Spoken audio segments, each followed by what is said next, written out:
Sir George Parr, you're a senior figure at the Ministry of Defence. Yes. And after a week in which there's been a tremendous amount of emphasis on the rather sleazy side of the arms industry, it's very refreshing to meet someone with a story to tell which combines tremendous success and complete probity. Yes, this is not a story of shady dealings or wasting of taxpayers' money. I think this is something of which we can be proud of in Britain. This is the development of our new fighter aircraft, which is designed to protect our country into the 21st century. It's done by the government for the people. Yes, this is the European fighter aircraft. The EuroFighter, yes.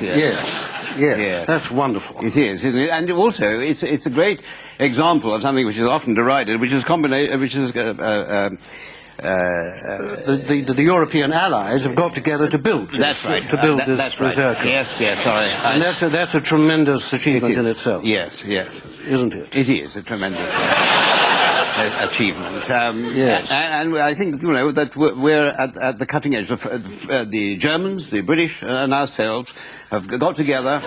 No, sorry. The Germans, the British, we're the British, aren't we? You're the British, yes. We're the British, and the British, the Spanish, the Italians, and the Germans. We've all got together, and for 15 years, we have been developing this wonderful new aircraft, which then cost £32 billion, and when it's finished, if it ever is finished, it will be the world's most advanced military aircraft. And can you tell me something about the way that this cooperation works? I mean, who actually does what?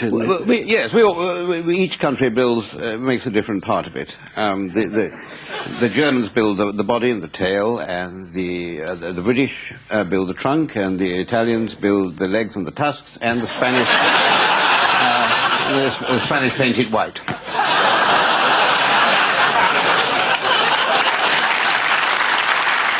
I'm sorry. I don't know why I said that. I'm sorry, so I can't be right. Do you mind if I have Jumbo on my knee, because he makes me think straight, Yes. Don't you, Jumbo? Yes. He said yes. You probably didn't hear him, did you? No, I didn't. No. He was speaking elephant. He speaks elephant language, yes. Only we in the Ministry of Defence understand. No, actually, the real story is... I'll put you down, Jumbo, if that's all right. The real story is that we build... The United Kingdom builds the front fuselage and half the right wing. The Germans build the centre fuselage and the tail fin. The Italians build the left wing and half the rear fuselage. And the Spanish build the other half of the right wing and the other half of the rear fuselage. You're making this up. No, I'm not making it up. No, this actually is the truth. That is the truth, isn't that right, Jumbo? Yes. She says it is.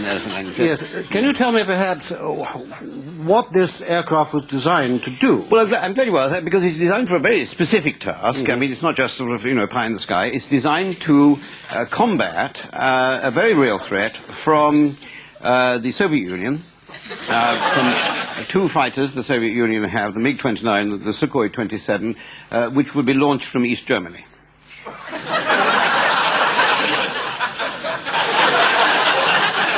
Might it be objected that East Germany doesn't exist anymore? That's a rather negative and nitpicking attitude, if I may say so. I think we should look at the big picture here. I mean, this is going to be, when it goes into service, well, when it starts being built in 1996, it's going to be a wonderful aircraft. It's going to be much of a match, I think, for anything the Soviet Union can throw at us. I don't want to nitpick again. No. The Soviet Union doesn't exist either, does it? Well, no, but neither does the EuroFighter yet, so we're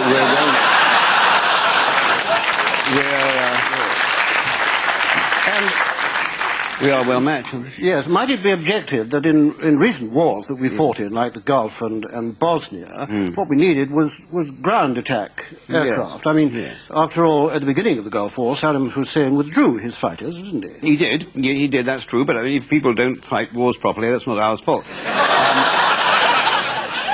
It can be adapted, this plane. Well, it can. The EuroFighter can be adapted for a ground attack role. For ground attack, yes, by putting heavier bombs on and heavier rockets. And so. Well, there are one or two drawbacks to that.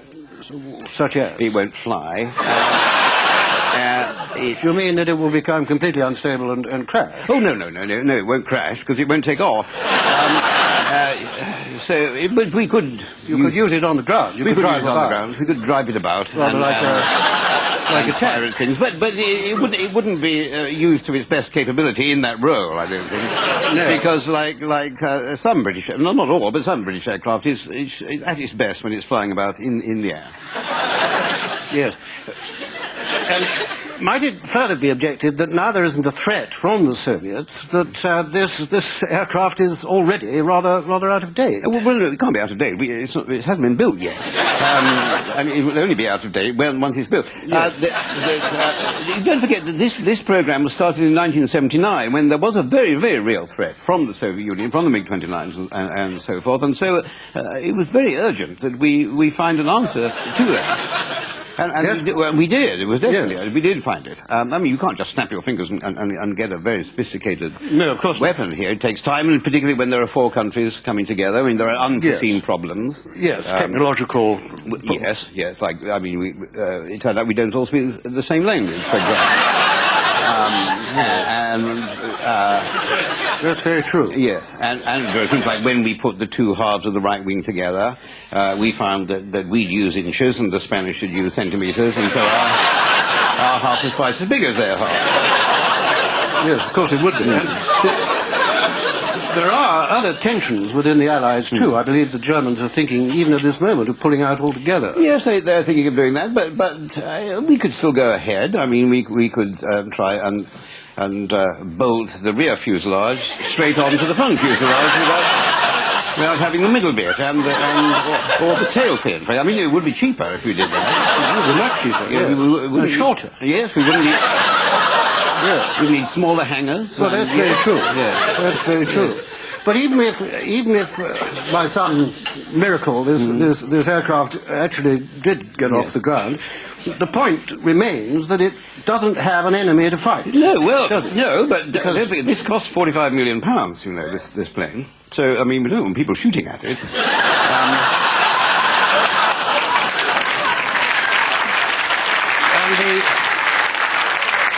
The planes that would be shooting at it, yes, in any case, are Russians. Yes.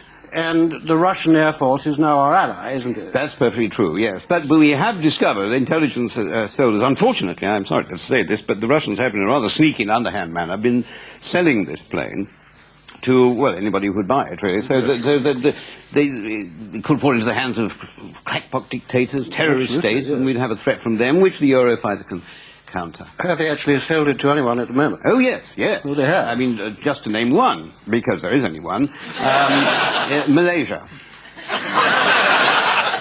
I see. Yes. But Malaysia is an ally of ours, isn't it? Yes, that's true. But we know, for one thing, Malaysia is a heavily armed country. We know that because we've sold them the arms. And they're a very volatile little people. Yes. And anything upsets them. I mean, they got very upset just reading the Sunday Times last year. So you can foresee a time when there would be aerial combat between the Eurofighter and, say, the MiG-29 over Malaysia. Not over Malaysia, no, because the Eurofighter can't fly that far.